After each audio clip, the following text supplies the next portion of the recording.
우리에게는 통제되지 않는 상황이 있습니다. 지금 그런 상황이 아닌가 싶습니다. 이번 주에 정부에서 더 엄격하게 검역 강화를 발표했습니다. 예상도 했고 특별하게 이상하지도 않습니다. 지난주의 상황을 생각하면 지난주 상황을 이렇게 쭉 떠올려 보면서 제 머릿속에 떠오르는 두 가지 문장이 있습니다. out of control, self control입니다. 정부가 통제의 힘을 잃어가고 있습니다. 보건부에서는 더 이상 환자를 받을 수 있는 병상이 없기 때문에 검역 강화를 요청했습니다. 확진되는 환자들을 병원에서 통제할 수 없는 것입니다. 이 나라에서 코로나를 통제하기 어렵게 되었습니다. 그래서 의료진의 요청을 받아들여서 조금이라도 더 통제할 수 있도록 검역을 강화했습니다. 락다운 기간을 더 강화했지만 당장 먹을 것이 없는 서민들은 걱정이 많습니다. 3월과 4월에는 구호품을 전달해 주었지만 이제 더 이상 정부에서 구호품을 전달할 힘이 없다고 합니다. 심한 딜레마의 상황에 처해 있습니다. 코로나19와 경제 사이에서 해결할 길이 보이지 않습니다. 코로나19와 굶주림 사이에서 통제할 수 있는 길이 없습니다. 경제적 상황에 여유가 있다면 락다운 기간을 길게 가지면서 또 그렇게 경제적 지원을 하면서 통제하면 되겠지만 이 나라 서민들에게 그러한 길이 없습니다. 그래서 out of control입니다. 통제가 되지 않습니다. 사업장을 운영하시는 성도님들은 직원들의 생계를 위해서 교대로라도 근무하게 한다든지 또 생계비를 지원한다든지 그렇게 하고 있습니다. 그런가 하면 감당이 안 되는 사업장도 있습니다. 폐업한 성도님의 사업장도 있습니다. 이런 경우에 한결같이 성도님 하시는 말씀이 이렇습니다. 목사님, 이제 감당이 안 됩니다. out of control입니다. 스스로 헤쳐나가야 하는 상황이 되었습니다. 누가 도와줄 수도 없습니다. 스스로의 안전을 지켜야 합니다. self control입니다. 손을 자주 씻고 알코올을 항상 사용합니다. 마스크를 철저하게 쓰고 다니면서 사회적 거리를 유지합니다. 이제 플라스틱으로 된 얼굴 가리개를 사용합니다. 대중교통을 이용할 때는 의무 착용이 될 것 같습니다. 이것을 우리는 페이스 쉴드라고 합니다. 일명 얼굴 방패입니다. 쉴드가 필요합니다. 바이러스로부터 우리를 지킬 쉴드가 필요합니다. 방패가 필요합니다. 다윗은 이렇게 고백했습니다. The Lord is my shield. 주님이 나의 방패시다. 고백했습니다. 그런가 하면 시편 18편 30절에서 보면 He is like a shield for all who seek His protection. 하나님은 자기에게 피하는 모든 사람에게 방패가 되신다고 했습니다. 우리는 주님께서 이 바이러스가 가져온 이 모든 상황으로부터 방패가 되실 것을 믿습니다. 우리는 이 나라를 위해서 기도해야 합니다. 우리 가정과 사업장을 위해서 기도해야 합니다. 우리 스스로를 지키기 위해서 애를 쓰지만 이 모든 상황을 지켜주실 수 있는 분이 주님이시다. 그래서 주님이 방패가 되어 주옵소서 기도할 수밖에 없습니다. 오늘 우리의 이런 상황이 제자들이 갈릴리 호수에서 겪은 상황과 너무 많이 닮아 있습니다. 마태복음 14장 24절을 보면 바람이 거스름으로 물결로 말미암아 고난을 당하더라. 제자들은 통제할 수 없는 상황을 만났습니다. out of control입니다. 그 배 안에는 일평생 바다에서 고기를 잡던 어부도 있었습니다. 능숙하게 배를 컨트롤할 수 있는 어부 출신 제자들이 최소한 4명 이상이 되었는데 아무런 힘을 쓸 수가 없었습니다.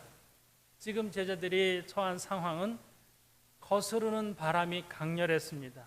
그로 인하여서 물결이 커서 고난을 당하게 되었다라고 기록하고 있는 것이죠.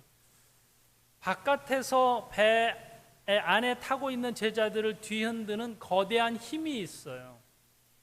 통제 불가능한 것이죠. 제자들은 노를 저어서 배를 안정시켜야만 했습니다.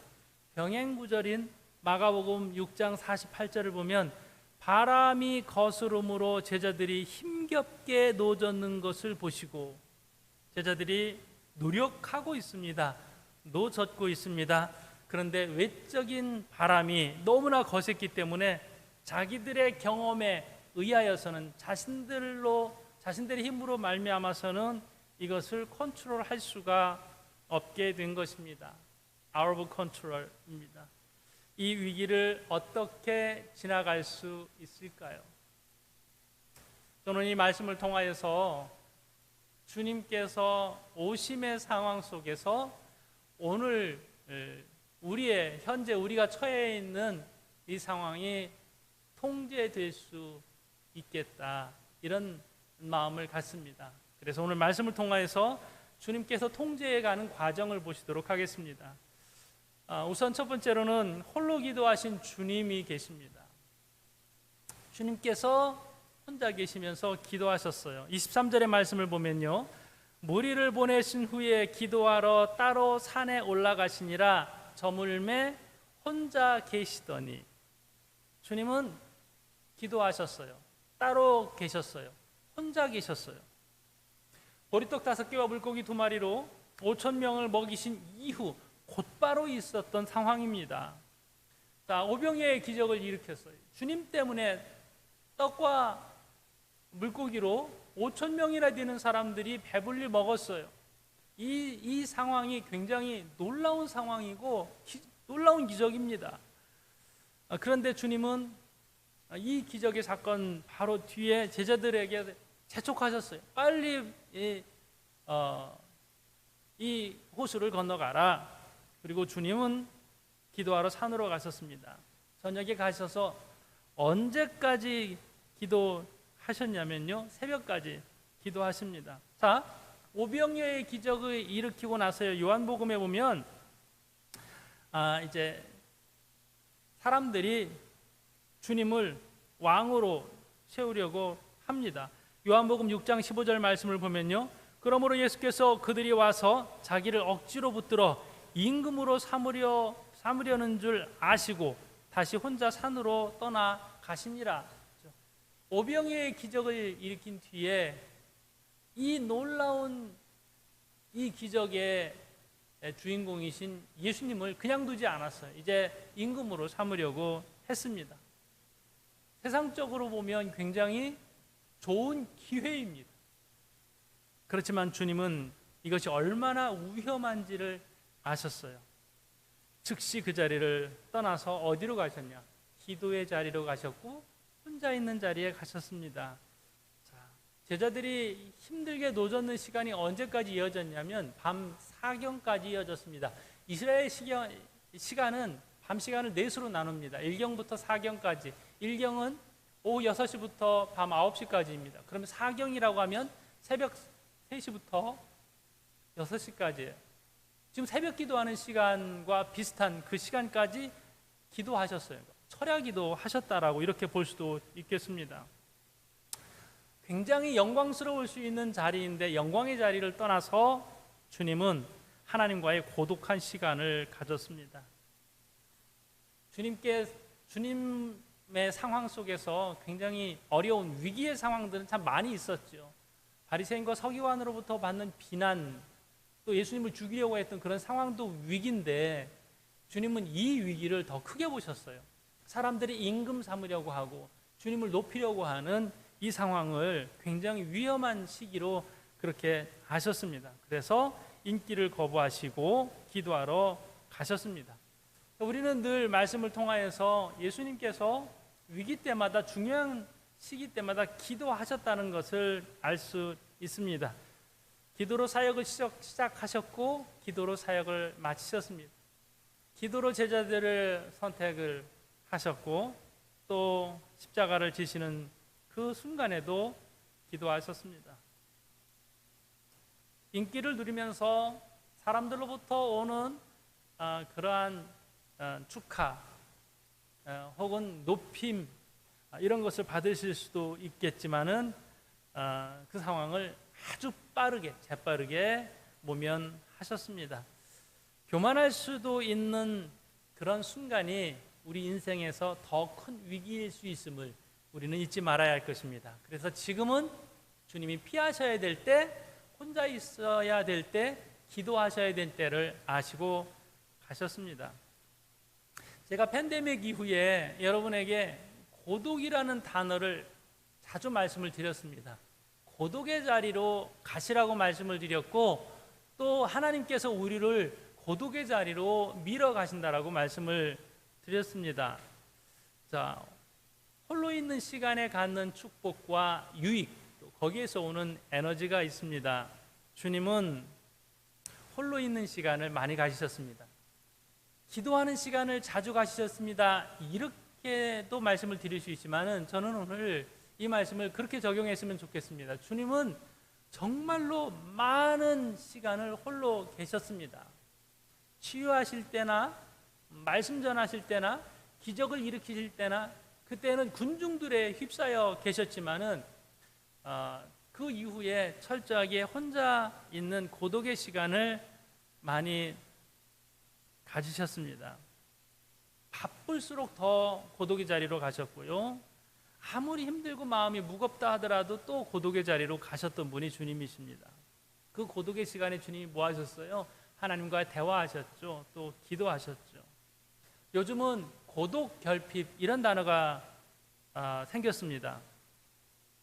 고독한 시간이 인간에게 기본적으로 필요한데 현대의 스마트폰과 같은 전자기기 때문에 고독할 수 있는 시간이 없다는 거예요. 이 고독의 시간을 이 기계들이 다 빼앗아 갔다라고 하는 것입니다. 고독의 시간에 창의력이 나오고 이 고독의 시간에 깊이 있는 생각을 하면서 우리의 삶을 더 풍성하게 할 수 있는데 이 스마트폰이 우리의 이 고독의 시간을 다 빼앗아 갔다라고 하는 것입니다. 칼 뉴포트라고 하는 사람이 쓴 딥 워크라는 책이 있습니다. 제가 토요 찬양 시간에도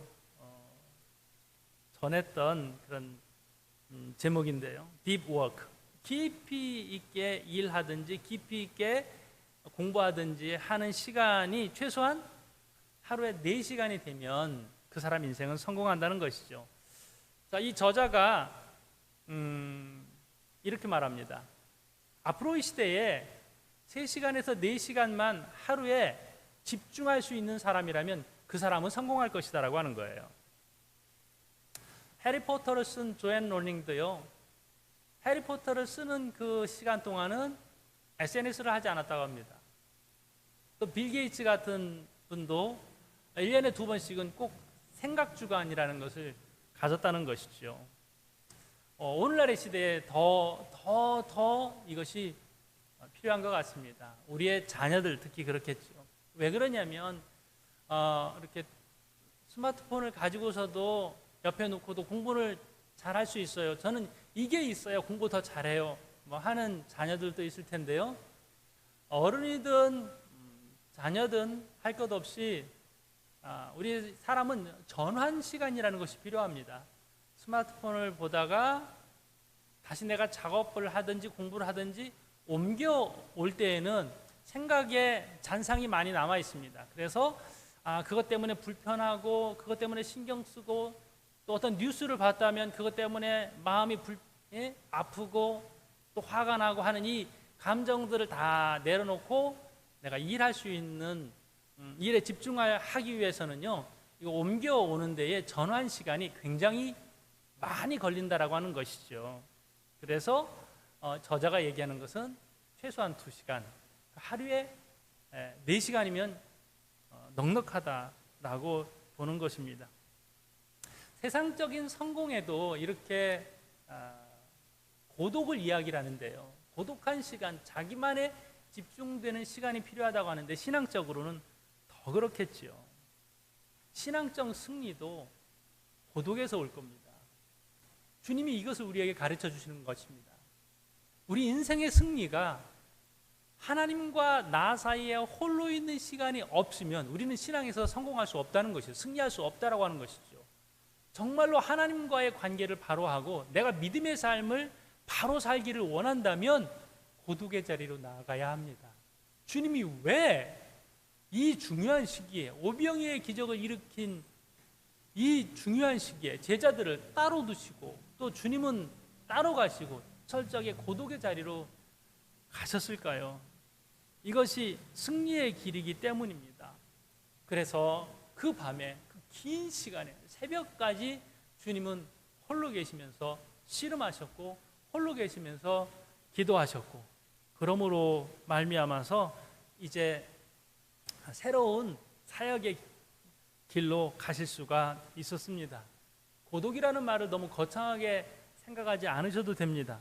혼자 있는 심심한 시간 혹은 별로 하는 일 없는 멍 때리는 시간 이렇게도 표현할 수 있습니다.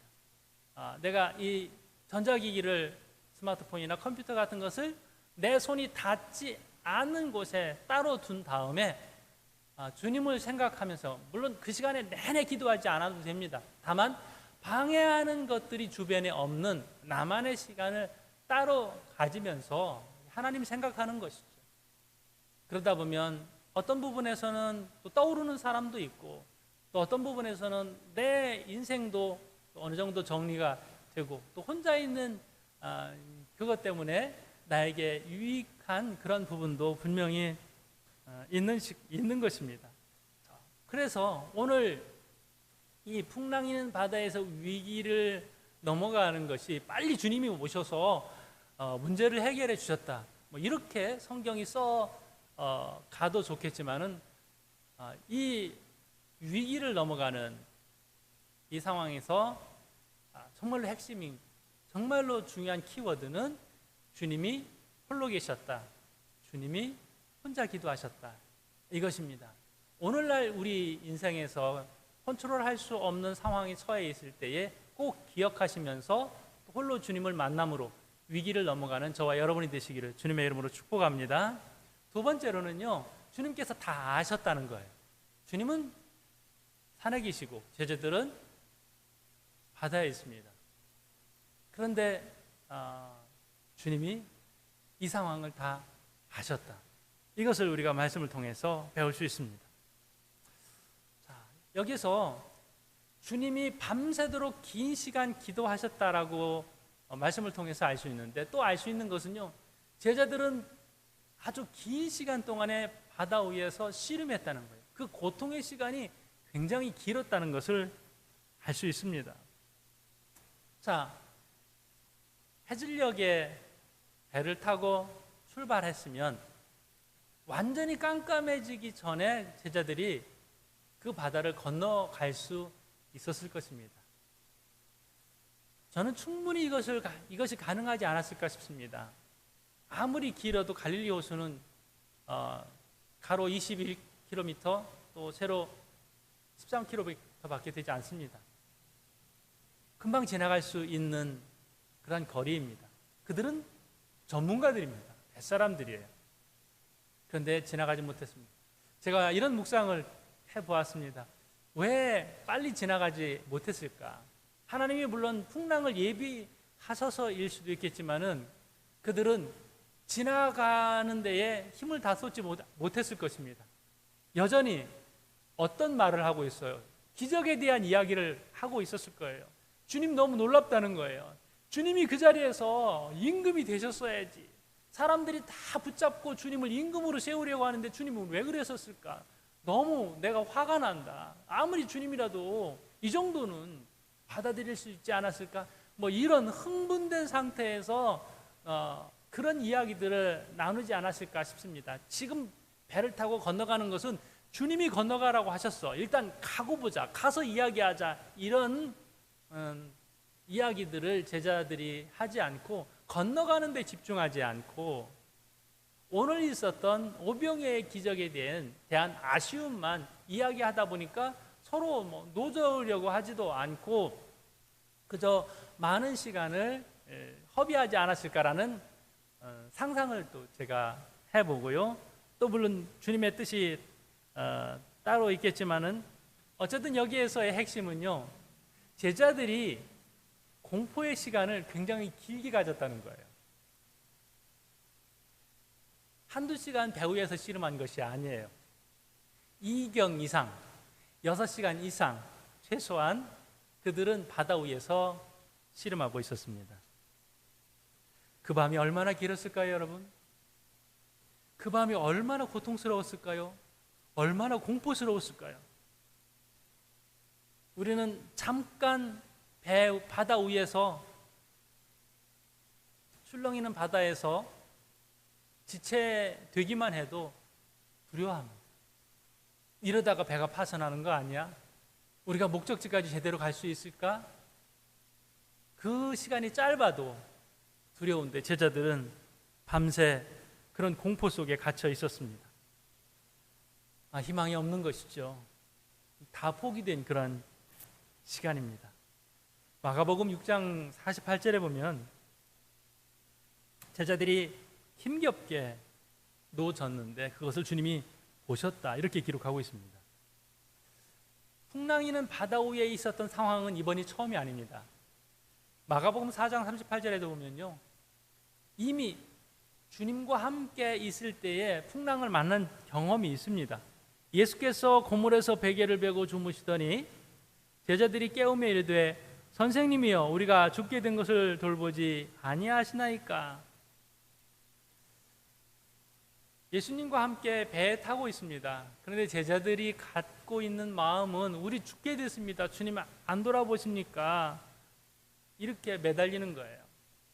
우리 인생에서 여러 가지 풍랑을 만났을 때, 건강의 풍랑이든지 경제의 풍랑이든지 아니면 사람으로부터 당하는 그런 고통의 풍랑이든지 인생의 풍랑을 만났을 때 우리가 어쩌면 제자들과 같은 똑같은 하소연을 하고 있는지 모르겠습니다. 주님, 저 이렇게 어려운데 안 돌아보십니까? 매달리는 것이죠. 자, 제자들이 처한 이 상황이 겉으로는 정말 죽을 것 같습니다. 너무 힘든 상황입니다. 그런데 주님이 보셨다, 아셨다, 이렇게 기록을 하고 있습니다. 구원의 가능성이 전혀 없는 그 캄캄한 밤에 호수 밖에서는 볼 수도 없는 그런 상황입니다. 그런데 그런 상황일지라도 주님은 보셨다, 주님은 아셨다, 이렇게 말씀을 기록을 하고 있습니다. 여러분, 아무리 우리의 고통의 시간이 길다 하더라도 아무도 예측하지 못했을 겁니다. 물론 소수는 그렇게 하셨겠지만 처음 락다운이 시작되면서 설마 한 달이면 충분하겠지, 설마 2달이면 다 되겠지. 그런데 우리가 겪고 있는 이 팬데믹의 상황은 이제 반년이 지났습니다. 앞으로 또 얼마만큼 더 길어질지 모르겠습니다. 우리가 생각한 것보다 상황이 길어지면 그때 공포가 찾아옵니다. 두렵습니다. 그리고 주님께 묻는 것이죠. 주님, 우리를 돌보십니까? 언제까지 이렇게 힘든 상황이 계속되어야 합니까? 제자들이 풍랑이 한두 시간이면 지나갈 거야, 보통 우리 그렇게 지나왔어 라고 어부추신 제자들이 안심시키면서 지나갔을지도 모르겠습니다. 그런데 제자들이 생각하고 예측한 상황을 훨씬 뛰어넘어서 길어졌습니다. 그렇더라도 주님은 보셨습니다. 주님은 아시고 다가오신 것이죠. 전혀 살아날 가능성이 없는 그 현장에 주님이 계셨다는 것이 말씀의 핵심입니다.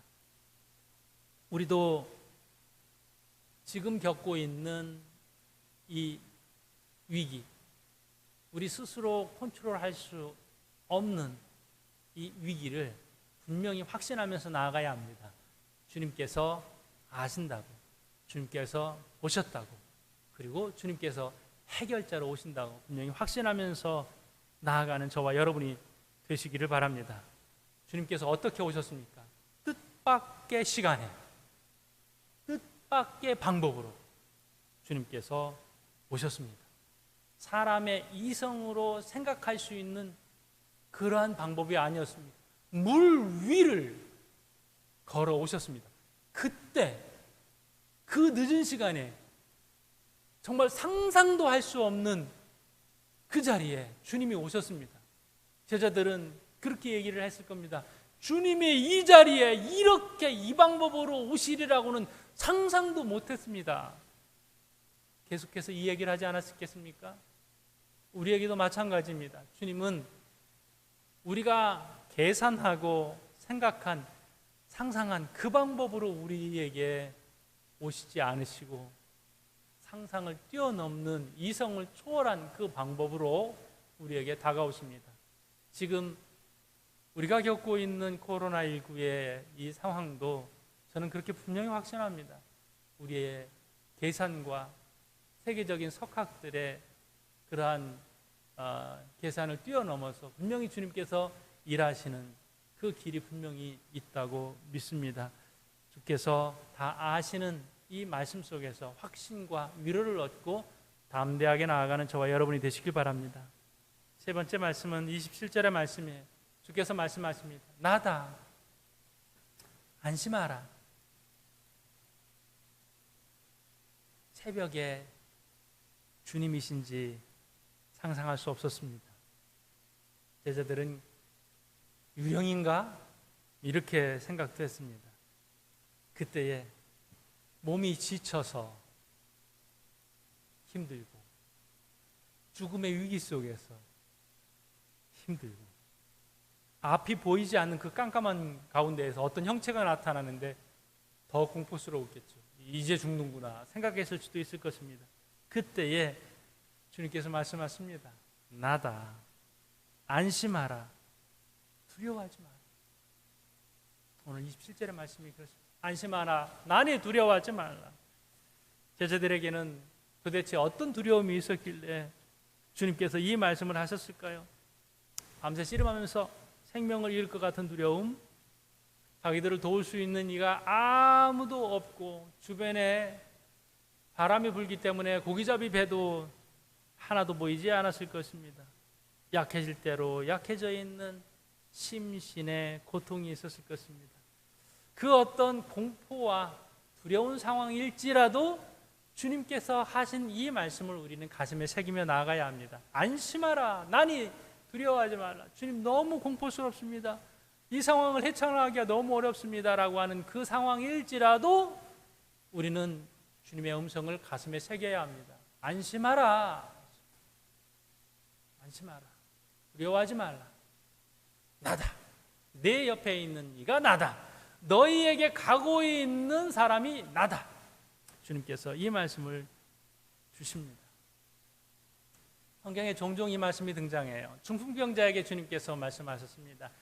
안심하라. 내 죄 사함을 받았느니라. 12회를 혈루증으로 앓던 여인에게 말씀하셨습니다. 안심하라. 내 믿음이 너를 구원하였느니라. 그런가 하면 바울은 또 이렇게 말합니다. 여러분 안심하십시오. 바울도 똑같은 상황에 처해 있었습니다. 배가 파손했습니다. 파손하기 전에 그 배 위에서 공포에 떨고 있는 사람들에게 말합니다. 안심하십시오, 여러분. 어젯밤에 주님께서 저에게 이 말씀을 주셨습니다. 안심하라고 말씀해 주셨습니다. 저는 믿습니다. 안심하라고 말씀해 주신 주님께서 우리의 생명을 건져주실 것을 믿습니다. 그 어떤 위기의 상황이라도 안심하라고 말씀하신 주님이 계시다면 우리는 두려워할 필요가 없습니다. 풍랑이는 바다에서 제자들에게 안심하라고 말씀하신 주님께서 오늘 2020년 코로나의 팬데믹 상황에서 두려워하고 있는 모든 분들에게 똑같이 말씀해 주십니다. 안심하라. 이 팬데믹의 풍랑에서 두려워하지 마라. 나다. 내가 너희에게 가고 있다. 내가 너와 함께한다. 말씀해 주셨습니다. 이 말씀에 확신을 갖고 이 위기를 넘어가는 저와 여러분이 되시기를 주님의 이름으로 축복합니다. 마지막으로 제가 말씀을 드린 것은 배에 오르신 예수님이 오늘 32절에 배에 함께 오르며 바람이 그치는지라. 여러분 놀랍지 않습니까? 주님이 제자들이 탄 배에 오르니까 바로 바람이 그쳤습니다. 전혀 멈출 것 같지 않던 그 바람이 멈췄습니다.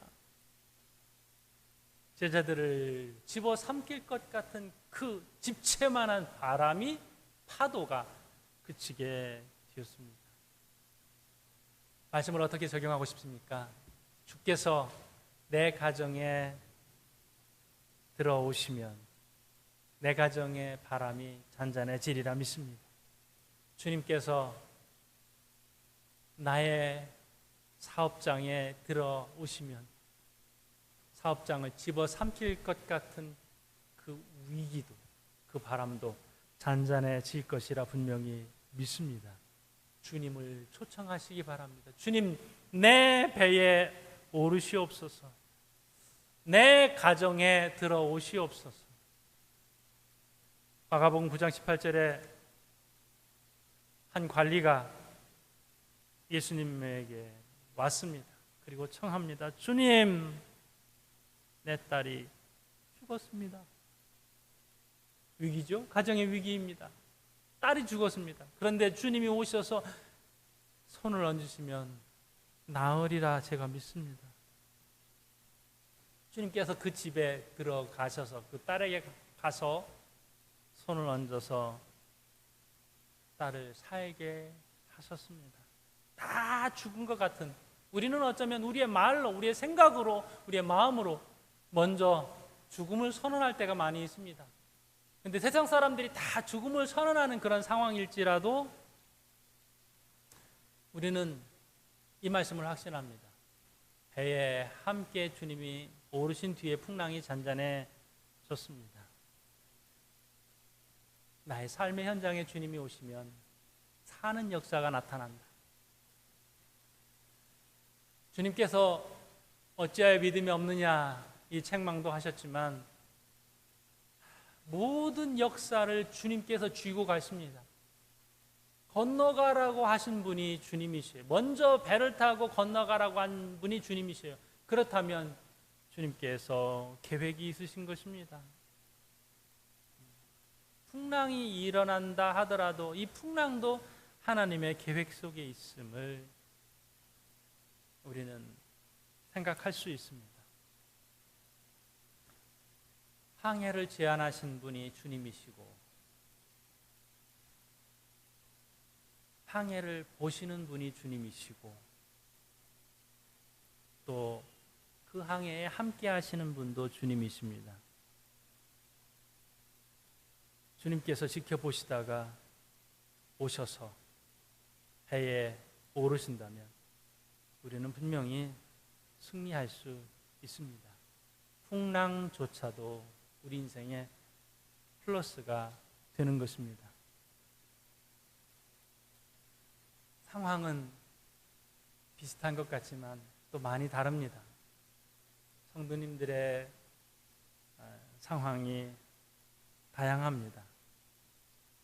하루하루 힘들게 살아가시는 분도 계십니다. 그렇지만 아무리 힘들다 하더라도 홀로 기도하시는 주님을 떠올려 보시기 바랍니다. 풍랑을 뚫고 걸어오신 주님을 바라보시기 바랍니다.